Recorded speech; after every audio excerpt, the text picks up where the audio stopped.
Welcome. This is Kelly Fasterling, Financial Service Advisor, as well as Realtor. Today, we're going to tackle the topic of pensions. Now, as we know, back in our parents' generation, a lot of our parents worked for a company for their life, their entire lifetime, and retired with a pension that really carried them through their retirement.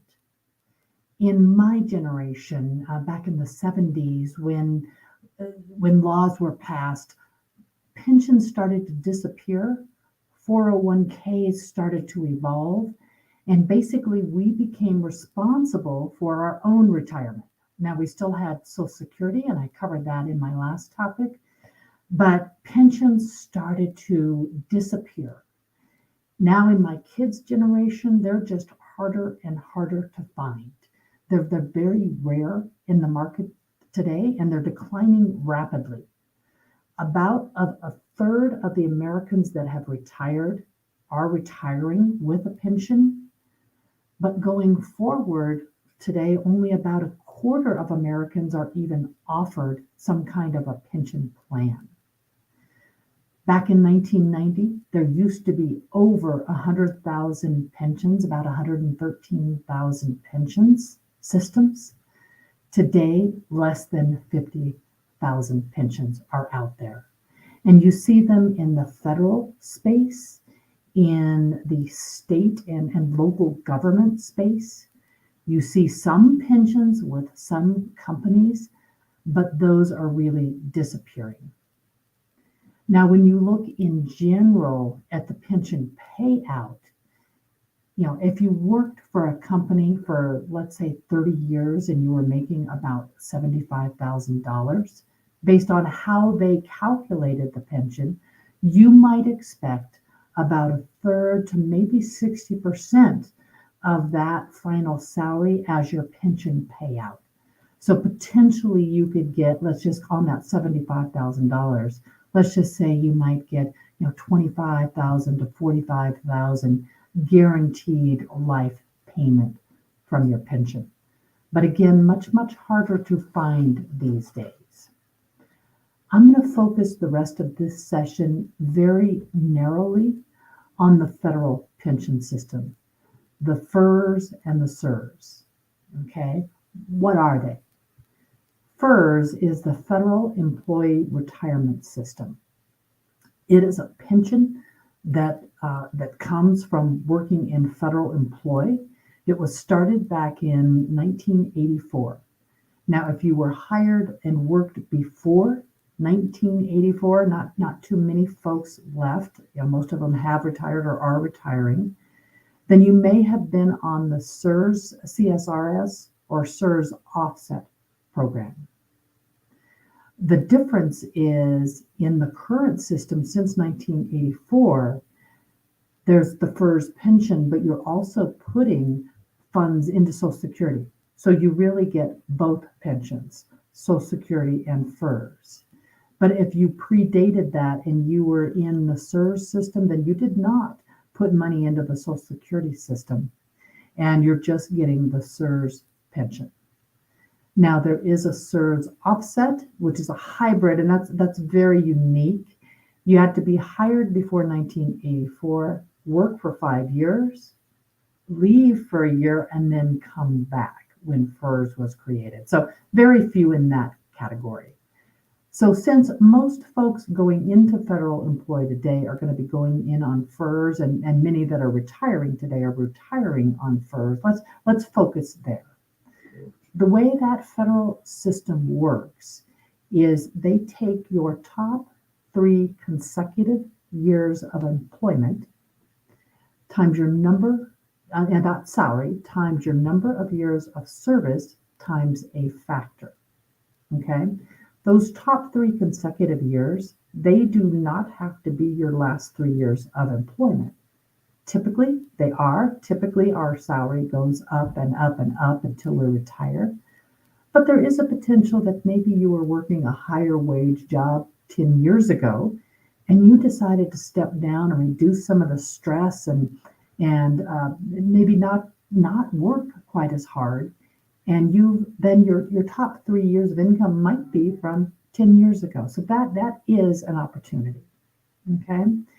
Now that factor that I'm talking about, so your salary, high three, times your number of years, times a factor. That factor is dependent on your number of years of service and your age. If you're at least 62 when you retire and you have 20 years of service, you're basically going to get a 10% bump in that benefit payout. And if you're under 62 or under 20 years of service, then that factor is 1%. So it's either 1% or 1.1%.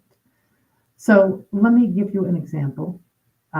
So let's say that if you were making your average, your high three was 80,000, and you had worked 20 years, then your payout would be $1,466 a month. But if you quit at 19 years or you were under 62, then at 19 years, that payout would be $1,266 a month. So it's a $200 difference in the payout for that 1 year because of that little 10% bump. So as you look at planning retirement and you're getting really close to that 20-year period and age 62, you might consider waiting for that. Now, when is an employee eligible to retire on the FERS system? There are really 3 points of eligibility. One is you're age 62 and you have 5 years of service with the federal system. And that could be hopping around in different federal jobs, but you have 5 years. Another is you're 60, but you have 20 years of service. Or you're that minimum retirement age, usually 55, and you have 30 years of service. So you started when you were 25 or so. Now there are special provision employees. Those are, the SPE, and you'll know if you are. They're typically in certain fields like law enforcement, firefighting, air traffic controllers. They're really required to retire earlier, and their pension is also a touch higher. So there's a mandatory retirement age. Police and fire, 57, air traffic controllers, 56. So they really can get full eligibility at age 50 with 20 years of service. So you want to check into what some of those special provisions look like as you're looking at the timing of your retirement. Now, as you look at timing of retirement, and we're getting down to the nuts and bolts here in terms of the day you retire. An employee, to maximize their pension, should look at exactly which day they pull that trigger. So the pension start date, it accrues the first day of the following month after an employee retires. So that's their pension start date. And then it's paid a month later. So if you're a FERS employee, you should consider retiring on the last day of the month so that your pension starts the next day and you get paid in a month. With CSRS or CSRS, you get a little more flexibility. You can retire on the last day or the first 3 days of the month. So a little more leeway there. Now, you don't have to retire on the last day of the pay period. So don't go for that 8 hours of annual leave just to give up a month of pension by retiring on the 4th of the month. So look at those considerations. Now, as part of the FERS system, there's a potential survivor benefit that you can choose. You don't have to choose it, but there are a couple considerations if you want to choose it. One consideration is if you're carrying the health benefits, the FEHB benefits, and your spouse is also on those benefits, and you want your spouse to continue to carry those benefits, then you need to take one of the survivor payouts on FERS. Now, those survivor payouts are either at, let's say you're making $1,000 a month in your FERS benefit.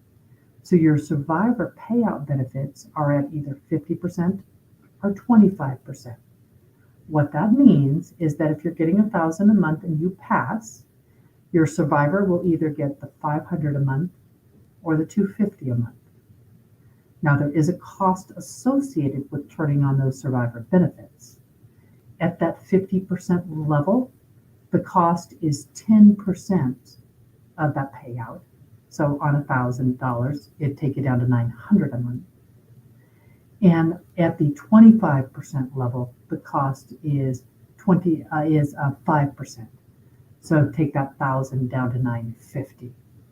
So consider your survivability and your spousal considerations as you're looking at whether you take that survivor benefit and whether they need the health benefits. So as you're looking at your plan for retirement, you're really evaluating in retirement your income potential, what will come in for you. Some people may have a little bit of active income, but let's just assume for a moment there's no active income at all. You're fully retired. Therefore, you're looking at your Social Security benefit, which we talked about last time. You're looking at any pensions you may have from federal, state, or corporate service, and you might have multiple of those, including military pensions or disability pensions. And then as you look at that whole picture, those are the basically entitlements that you're going to get coming through the different systems that you've contributed to. And if your desired income is more than what all those pensions and Social Security will give to you, then it's really your assets that are going to cover the rest. A general rule of thumb on that asset coverage is that you would anticipate about 4% of your asset base. If you had $1 million, you'd look at about $40,000 a year coming off that asset base as a pretty good rule of thumb in retirement. Now, most retirees, when they look at what they've been making through the years, if they've been making $100,000 a year, most retirees, because they're no longer contributing to their 401k or pension plan, and maybe the mortgage has been paid off, that they might be in a different situation. Maybe they're not going to and from work, gas costs go down, clothing costs go down, etc. Many retirees target about 70 to 80% of what they used to make as they move into retirement. So if they were making $100,000 a year, then maybe 70 to 80,000 a year works for them. Plus, there's some tax considerations on their benefits, like Social Security out of the gate is not taxable, but becomes taxable if your pensions drive it. Your pensions or your retirement income from your assets drive it to a taxable status, but still only taxable to 50 or 85%. So less than you're used to paying, which is 100% on your income. So lots of things to consider as you look at shifting into retirement, and you just want to evaluate all these different income streams, how your assets are going to feed the rest of that retirement lifestyle.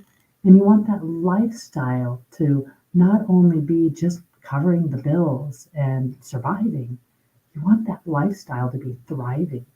And so you want to really know what that's going to take, what that number is, to live the kind of life that you want that will include some of those vacations you put off because you didn't have the time, or visiting, some extended visits with the kids and grandkids.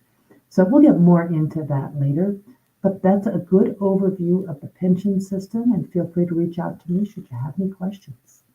Have a great day.